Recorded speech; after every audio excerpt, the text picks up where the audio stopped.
Hi, I'm Paterson. On this episode of Fintech Finance, we're going to take a look at GDPR and how to deal with that vast amount of data that's out there. For this, we head over to Denmark to speak with Spar Nord. We also catch up with RaboBank in the Netherlands, and back here in the UK, we catch up with Crown Records Management and RBS. So firstly, I sent Douglas Mackenzie to Denmark to speak with Spar Nord to discuss some of the changes and challenges that they're facing. I think one of the key challenges has to do with the work you need to do to remain relevant in terms of business model in a world where a lot is happening with technology, and as a consequence of that also with customers' behavior and expectations to us as a bank. And I think the challenge is twofold, because at the same time we need to remain relevant to the core clientele we are already serving and who aren't necessarily ready to go all in on new digital solutions, but at the same time remain relevant to the coming generations, and also you could say to the more tech savvy among our core clients. So basically we've taken our business model and tried to find the core of that, and we've phrased that as the ambition to become the personal bank in a digital world,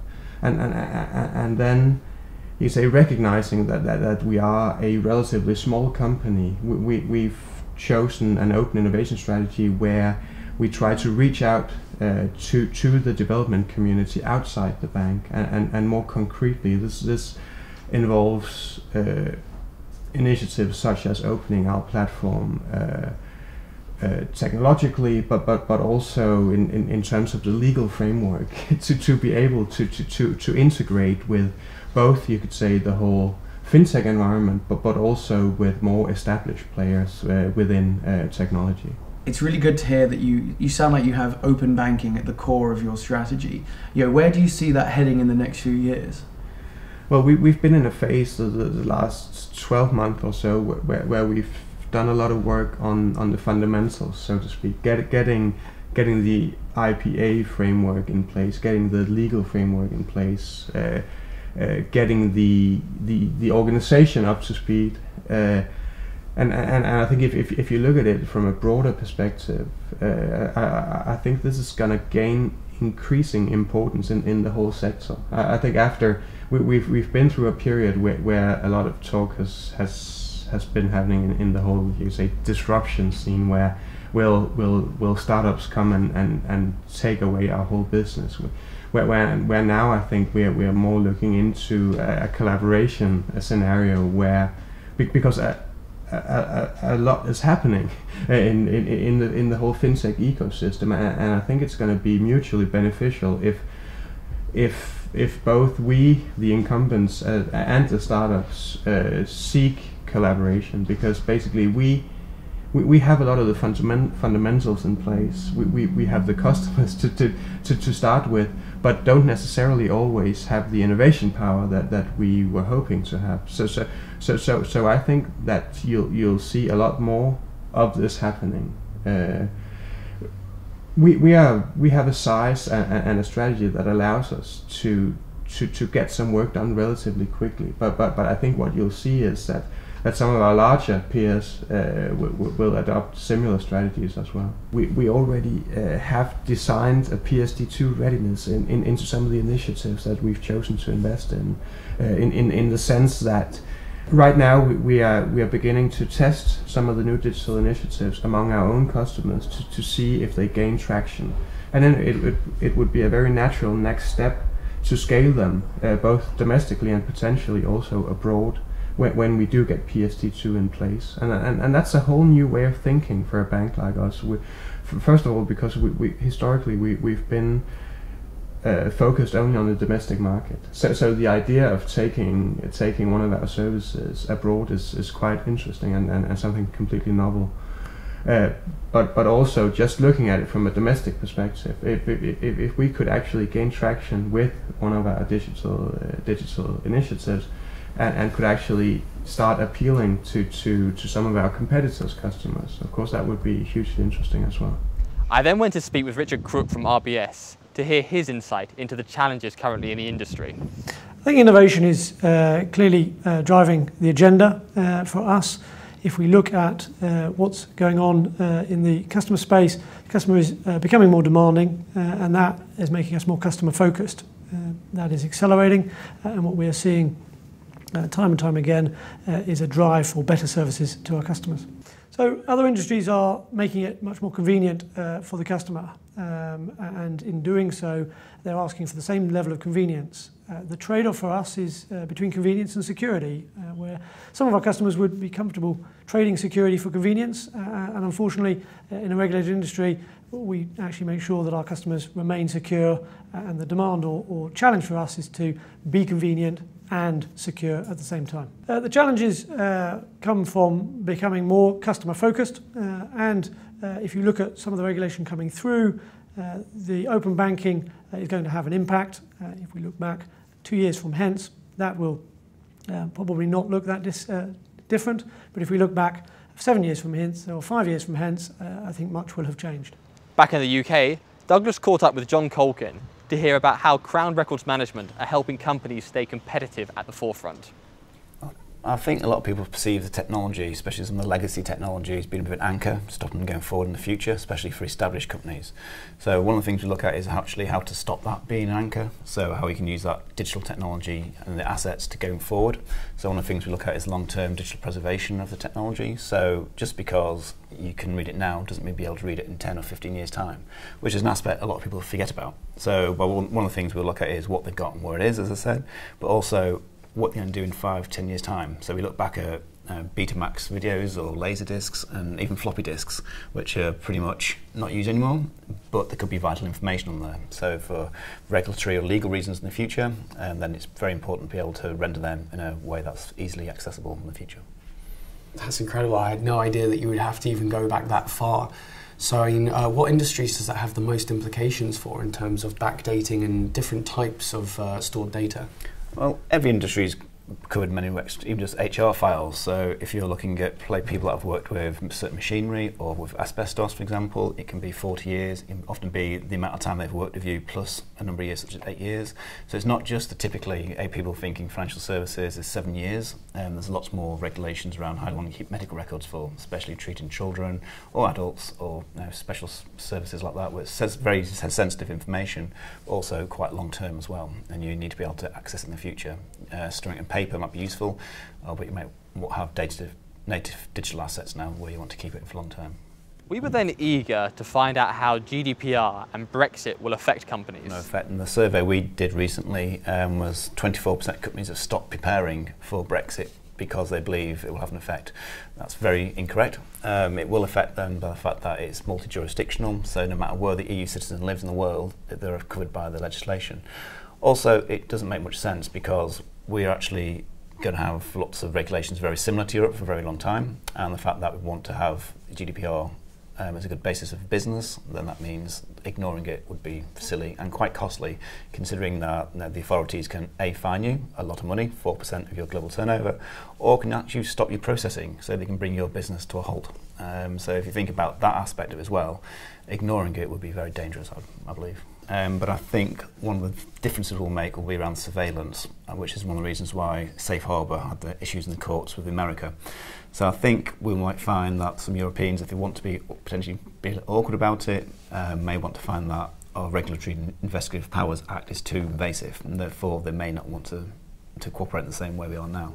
So it depends on people's perception. Obviously security is exempt at the moment, but it could be we do choose to be more secure, have more regulations, but I think it's unlikely because I think there'll be a lot of political pressure not to have extra red tape and burdens put on business. On the one hand, of course, GDPR is a big deal. There's no way around that. I think we hope very much that again the industry will come up with a relatively uniform way to address the fundamentals. So we get the fundamental prerequisites in place. And then in terms of customer engagement and customer experience, I think the way to go about it is to offer solutions that are that are sufficiently interesting for customers to actually pull them and elect to use them, because of course there is this whole data, the whole surveillance ghost in the discourse about data protection, and I think the challenge to us as banks and the financial industry as a whole is to come up with solutions that are so relevant that people will actually actively choose to engage with them. And I think that many of the interesting new digital ideas that banks and the fintech industry is going to come up with are essentially going to be data centric. So there's no way around GDP. So you're absolutely right. It's regulation season, but we actually prefer the term. The tsunami of regulation that came through has already passed. Regulation is part of the banking industry. It is one of the most regulated industries in the world, and we would expect to see regulation. Regulation is an opportunity if you're in an innovation space, because it requires you to implement it, and when you implement it, it gives you an opportunity to rethink and redo some of the old and give you an opportunity to tear it up and change it. And for an innovation perspective, that gives us an opportunity to use new technology to improve the customer's services improvements where you may not have had the cost or benefits case that you would have had if it wasn't there. So GDPR is an opportunity because, as I said, innovation looks for those regulations to rethink and redo on certain areas, and data and looking after customers' data is extremely important to us. We have always held the safety of our customers' data paramount, and to that end, GDPR adds to that and adds a regulatory requirement to it, which we're very pleased to be implementing. Both the reorganisation of that data, because of the regulation coming through, gives an opportunity to surface that data to our customers and provide them insight back that they may not already know about themselves. And also the opportunity, as you point out, to give the customer a greater understanding of the data that we hold. With the huge amounts of data out there and the increasing scope of this information, we wanted to find out how Crown Records Management are able to manage all this data.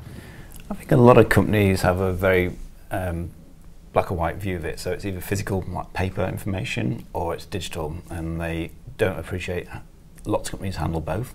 So I think that hybrid environment is something Crown is very strong in handling. So on that journey of moving to digital, we're very good at understanding the current environment, the legacy environment, and the future environment. So by understanding that, you get a full picture of how information moves from an organisation and the life cycle of that information. So it gives us a unique advantage, I think, in many respects. The regulation itself obviously says you shouldn't keep things longer than necessary. Now that is obviously subjective to many people. So it could be marketing people want to keep it for a long time just in case. And we do find that phrase "just in case" can actually be quite dangerous.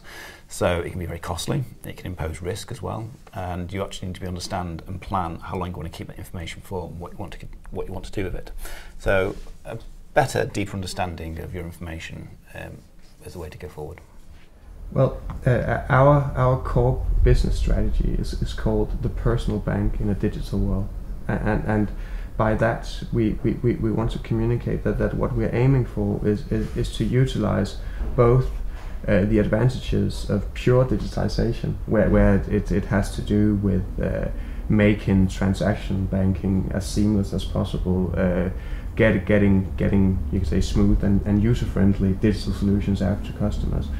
On the other hand, we also believe fundamentally in the value of personal banking, great personal advice, great personal service, and then thirdly, we think that that's probably the most interesting of all is where the two extremes come together, where we use digital solutions, where we use data to become even more personal, and this can take a number of concrete formats, such as the way we engage with customers during the personal meeting, how we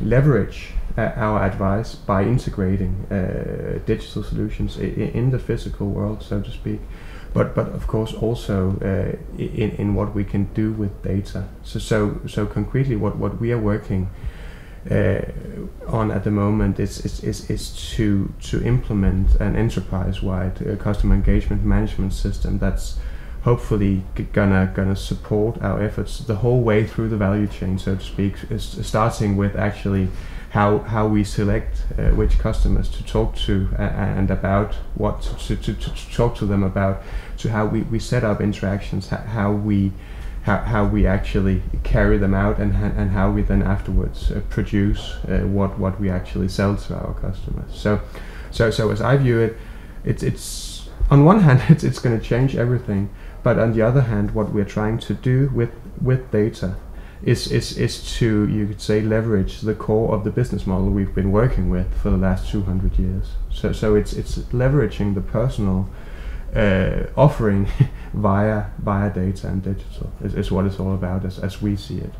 And that's also why we think there'll still be a place in the market for a bank like us, because when we talk to our customers, even from the, you could say, the digitally savvy generations, they actually want to talk to a human being every now and again, and I think that's hugely interesting for us as a relatively traditional bank. As I mentioned, we view the personal engagement with our customer as the most important, basically, we have to offer. So in that respect, I think some of the most interesting stuff we are doing in the data area is our efforts to, you could say, mine all the data we have on our existing customers and basically plot the whole portfolio on a current revenue and potential plot, so that utilizing machine learning, using algorithms, we should be able to give each individual account manager an overview on a daily basis into his or her portfolio, giving him or her an idea of which customers to talk to and about what to talk to them about. So some of the same mechanisms as we've been working with in the underwriting area for ages, and applying these principles in a, you could say, in a business development, in an advice perspective, and that's hugely interesting, I think, and we are only at the beginning of that journey at the moment. Both our competencies and the systems we have at hand are evolving quite rapidly. But, as I mentioned, we are a bank that fundamentally view the personal engagement with our customer as the core of our offering, and therefore I think some of the most interesting stuff we are doing in the data area is the effort to mine all the data we have on our existing customer, and it's quite a lot of it, to give us an overview on a daily basis, basically, on each individual account manager's portfolio on a revenue and a potential scale. And in doing so, we are applying algorithms, machine learning, and looking into a huge number of variables. And we are only at the beginning of that journey, but I think drawing upon some of the same principles, some of the same methodologies as we've been working with in the underwriting area for quite some time, we're going to be able to support our business and support our colleagues' engagement with customers in a hugely interesting way. I think for a financial institution or a bank, one obvious area would be assessing credit risk. That's something you basically want to get right. You think you want to have a company as your client based on the assumptions you make or the assessment you make on the risk this company will bring, and you adjust your pricing accordingly or your acceptance policy. That's something we have a lot of rules for in place historically, but that's something out of data that you can make ultimately more advanced. Looking at patterns, looking at predictions, looking at past behavior, looking at peer behavior, basically getting a picture of a client before you know the client. That's an area where you see a lot of data initiatives going with us, but also with our competitors. Basically, risk assessment as a service, providing it to ourselves, of course, to get a better portfolio. But in open banking, you could also do that for well, basically anybody who would be interested in an assessment of a company. When a supplier gets a new client, you want to make sure that there will be a paying client. We could use the data and the experience that we have to basically assist in making that assessment. But also for us, it gives us a better view on the client today and what we expect in the next couple of years in order to adjust our pricing mechanism. Profiling customers on not only their ability to perform today, but also on the road that we think is likely they will go. So will they grow? How will their liquidity evolve? How do their current actions define where they will be in a year or in a year or in 2 years after that? Basically making predictions based on what we see on behavior today of that client, but also of their peers. And data gives you that opportunity, especially for a bank like us, with a pretty big market share in a market that you can, not easily, but you can define. That gives a lot of insights. Yeah. That's a big area. I think GDPR is, I don't know about the other European countries, but is an underestimated change in regulation. I think it's. I was at a Gartner summit, and somebody called it the year 2000 in 2080 as a Y2K situation again. Basically, people are underestimating what this could do or could mean for your IT infrastructure, but also the way you're organized as a company. And there are a lot of hidden must-dos within that piece of regulation, and I think it forces you to take a customer-oriented view on your data. Basically, it gives the customer a lot of rights. It gives a lot of obligations to the companies using customer data, and that's something you should have acted on, but you need to start acting now. And I think banks have an advantage. We used to be really careful with data to begin with, and that really helps now. I think with us, privacy has always been a main issue. We always say, for us, it's important what you're allowed to do with data, which is regulations. What you can do with data, which is the technology that you have, the data that you have, but also what do you think is ethical to do with data, or what are you willing to do with data? And for banks, or especially for us, that has always been this triangle of decision points where we try to look at what can we do with data and what are we doing with data, what are we going to do with data. And that is now helping us with all the new regulations, but it's going to be a challenge for a lot of companies. Yeah. If you just peel it off on what GDPR is doing, basically they're saying that, hey, the data is owned by the customer who's provided it. So if the customer wants to do something with the data, take it out, have it deleted, reuse it somewhere else, it's not unlogical that they would be allowed to do it, and the company holding their data would help them do it.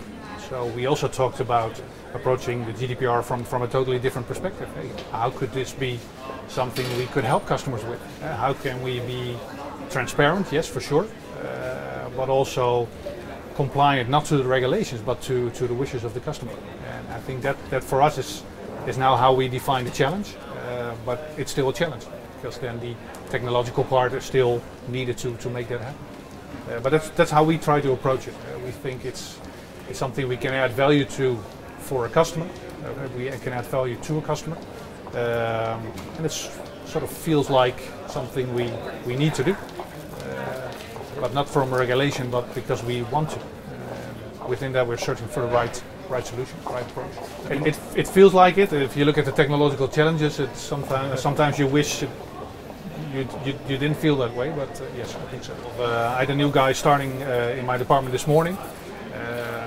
He went online this weekend and looked at what it would take to be a client of the RaboBank. And he said, the first thing I noticed was RaboBank was the only one that showed if you are a client, these will be the costs. He said line 2 is cost. And he said, is that wise? New guy, so I said, well, I don't know, but it's something that we are used to doing. Basically, it doesn't help. I've been in digital services and online for, I don't know, 11, 12 years. And normally when you're looking at conversion of a new client, the moment where the price hits is the interesting part. So you can wait until the last page showing what the fee for something is. But basically you don't want to do that, because then you've already started engaging with the customer, you've taken them along on a trip, and then you surprise them saying, but hey, now you like this, but it will cost you this. I personally feel it's much wiser and more effective, and I know this from a data point of view as well. It's more effective to be transparent on the fee part, and then you have to start showing why you have to pay the fee and what's in it for you. Why do you pay the fee, and what do you get in return? So it's something that's apparently underneath is very normal here. So it's not that part is not really an item for us in data transparency. On the next episode of Fintech Finance, we look at the customer experience and catch up with Nationwide, Pitney Bowes and Metro Bank.